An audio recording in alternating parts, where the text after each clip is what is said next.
This is the Sri Lanka Broadcasting Corporation.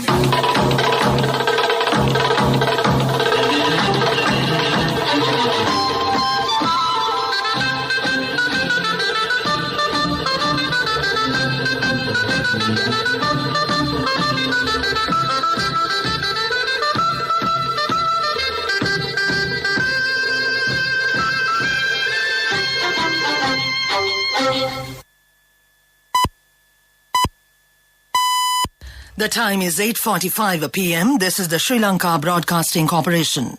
Here's the news edited by Lakshman Fonseca and read by Tilani Pires. A new luxury train from Colombo to Badulla. Sri Lanka invites the UAE for expand trade, investment and agricultural cooperation.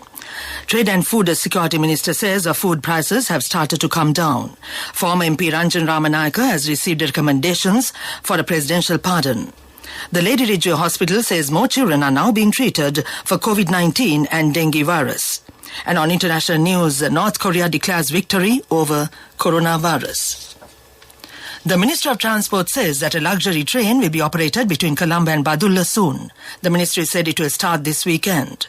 The new train, named Ella Odyssey, launched operations following the instructions of the Minister of Transport.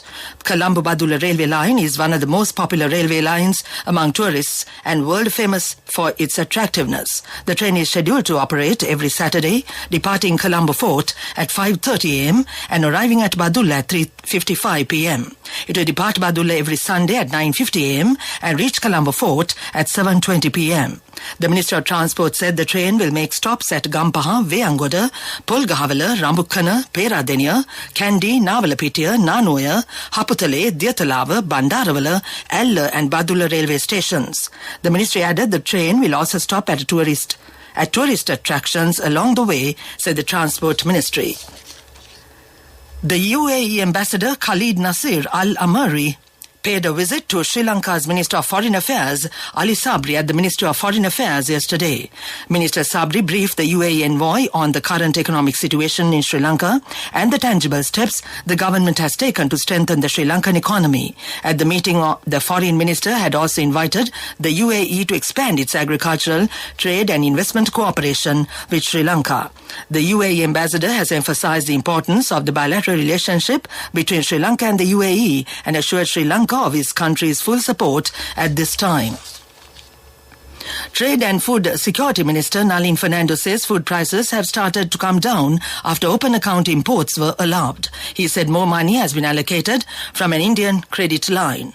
Minister Fernando told Parliament that it was decided at the Cabinet due to the breakdown of import activities due to forex shortages to permit open account imports. Open account imports were barred in May in an attempt to reduce Undial premiums, which were driven by excess money seeking to leave the country. Meanwhile, the minister also said in addition to a $180 million allocated from an Indian credit line for food, another $160 million will be allocated this week and the government will be able to make more food available and reduce the prices over the next few months.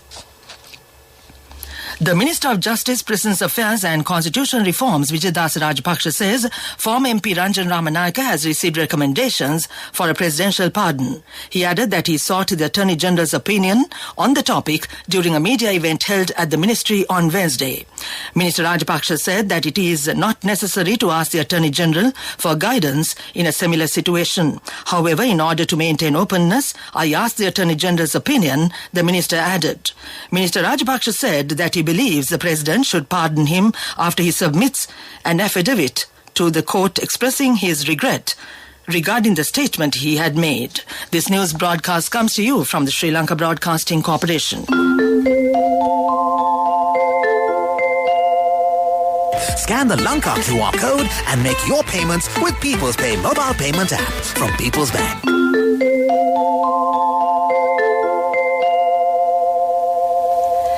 The LRH consultant pediatrician Dr. Deepal Pereira says more children are now being treated for COVID-19 and dengue virus at the Lady Ridgeway Hospital in Colombo. He added that there were 25 dengue positive cases discovered, of which 18 had the typical dengue fever and 8 had dengue hemorrhagic fever. He also said that 2 patients were being treated in the hospital's intensive care unit and that 9 COVID-19 positive children were receiving treatment at the COVID wards. Dr. Pereira added that the number would have been higher if we had checked all the patients, and said random patient checks revealed the number of dengue and COVID positive cases. Dr. Deepa requests the public to keep their surroundings, including their homes and places of education, clean, and also suggested that people once more adhere to fundamental health precautions to stop children from contracting the COVID-19 virus. The Minister of Power and Energy, Kanchana Wijesekara, says a cargo of 35,000 metric tons of gasoline is scheduled to arrive in Colombo tonight. The unloading of this first shipment is expected to start tomorrow. Minister Kanchana Wijesekara added that the Central Bank of Sri Lanka helped settle the payment for this petrol cargo yesterday. That ends local news for now.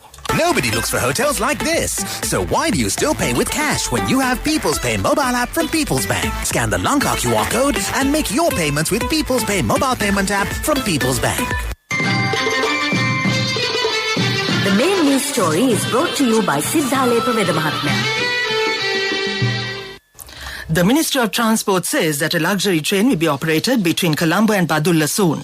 The ministry said it will start this weekend, and the new train named Alla Odyssey launched operations following the instructions of the Minister of Transport. The Colombo-Badulla railway line is one of the most popular railway lines among tourists and world famous for its attractiveness. The train is scheduled to operate every Saturday, departing Colombo Fort at 5:30 am and arriving at Badulla at 3:55 pm.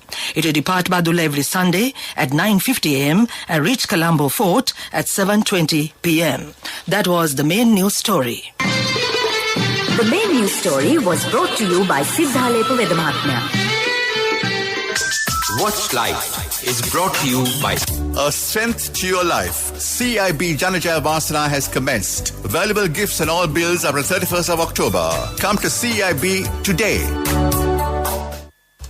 And on Watchlight tonight, the Minister of Health requested the public to get the COVID booster dose from the nearest MOH office or hospital. The ministry said that the booster doses sufficient to the entire population of the country have been stored in compliance with relevant standards. 5 COVID-related deaths have occurred on Monday. Among them, 4 victims are above 60. The other person is in the age group of 30 to 59, and 9 COVID-related deaths were reported on Tuesday. That came to you in Watchlight. A Strength to Your Life. CIB Janajaya Vasana has commenced. Valuable gifts and all bills are on 31st of October. Come to CIB today.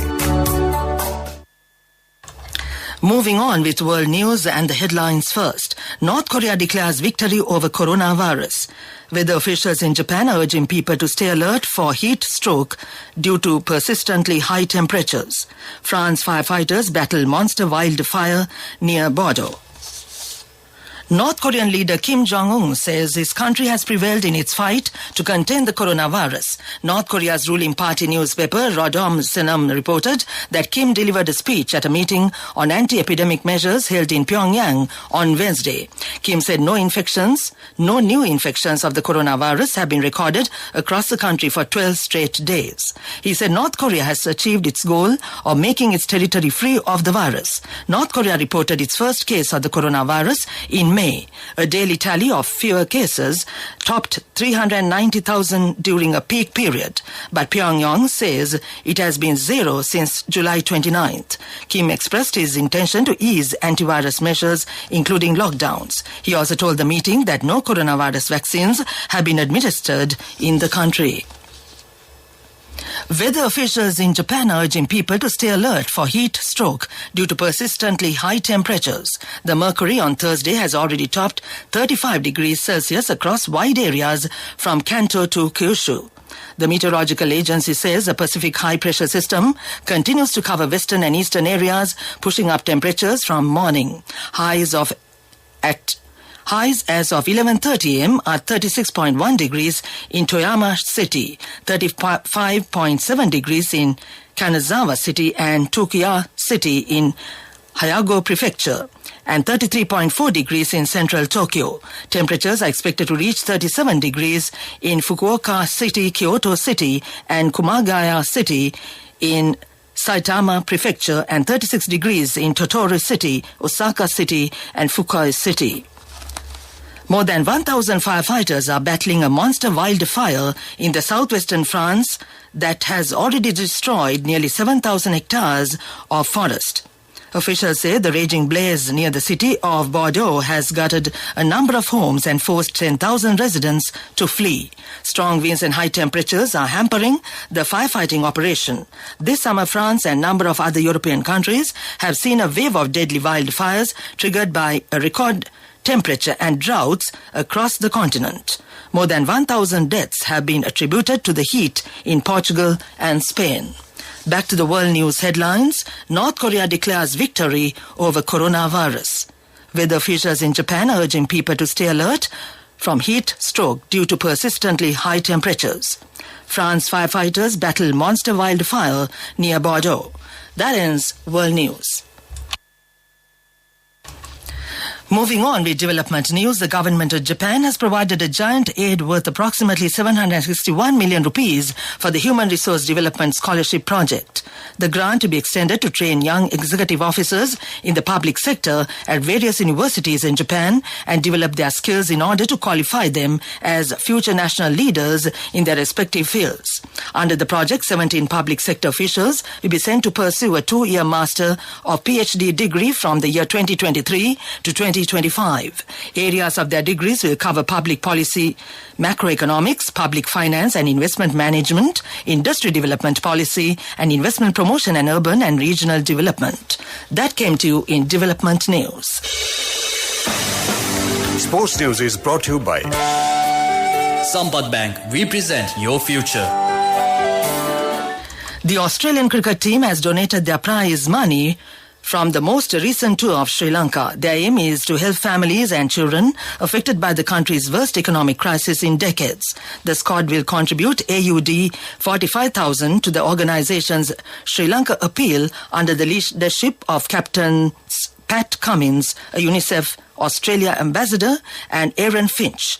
Australia's cricketers experienced the crisis firsthand during the all-format tour in June and July of this year. That ends Sports News. Cash through NSP globally and win wonderful gifts locally. From October 1st, 2021 to December 31st, 2022. Remit a minimum of $100 or an equivalent amount in any foreign currency 3 times through NSP U Trust. Business News, sponsored by National Savings Bank, the safest place for your money. Brightly College launches scholarship and financial bursary schemes for A-level education for 2022 September intake. Brightly College, the educational institution, has just announced the launch of its scholarship and bursary schemes for its inaugural batch of A-level 2022. Inaugurated in March 2022, Brightly College will be officially opening its doors for its first batch of A-level students this September. The college is an associate school of the internationally recognized Cambridge International Examinations CIE board. That came to you in Business News. Business News, sponsored by Cash through NSP globally and win wonderful gifts locally. Will you be the lucky winner of the NSP Golden Jubilee? 50 gold sovereigns for the top prize winner of the NSP Golden Jubilee. Scooters for the 10 second prize winners. iPhones for the 10 third prize winners. Mountain bikes for the 29 fourth prize winners. From October 1st, 2021 to December 31st, 2022. Remit a minimum of $100 or an equivalent amount in any foreign currency 3 times through NSP U Trust. Economic news, courtesy of... Saving money isn't easy when you have responsibility. That's why we promise to give you the best returns and guarantee on your investment. LOLC Finance Fixed Deposits. Maximize your savings. LOLC Finance PLC, incorporated on the 13th of December 2001, is rated SLA stable by ICRA Lanka Limited and is licensed by the Monetary Board of the Central Bank of Sri Lanka under the Finance Business Act number 42 of 2011. And on economic news, India intends to invest across industries in Sri Lanka using both public and private businesses. Accordingly, India will help to promote hydrocarbons, ports and infrastructure. India will help to promote hydrocarbons, ports and infrastructure, information technology and hotels industries in the island. Economists said as Sri Lanka is located in a strategic location and there is a good potential, Indian investors are ready to invest in Sri Lanka industries.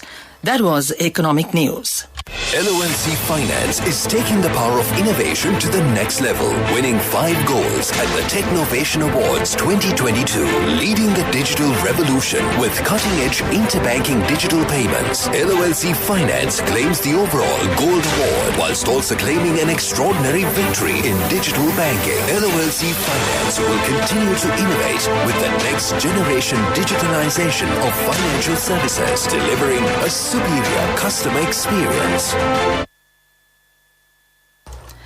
And to conclude the weather report, a few showers will occur in the western and Sabaragamu provinces and in Gaul, Matara, Kandy and Nuwara districts. Showers or thunder showers may occur at a few places in the Munaragal and Ampara districts during the evening or night. Mainly fair weather will prevail elsewhere. Fairly strong winds, about 40 kilometers per hour, can be expected at times over the western slopes of the Central Hills, northern and north central provinces and in Hambantota and Trincomalee districts. The sea areas off the coast extending from Puttalam to Kankesanture via Mannar and from Hambantota to Pothuil will be fairly rough at times. The other sea areas around the island will be moderate.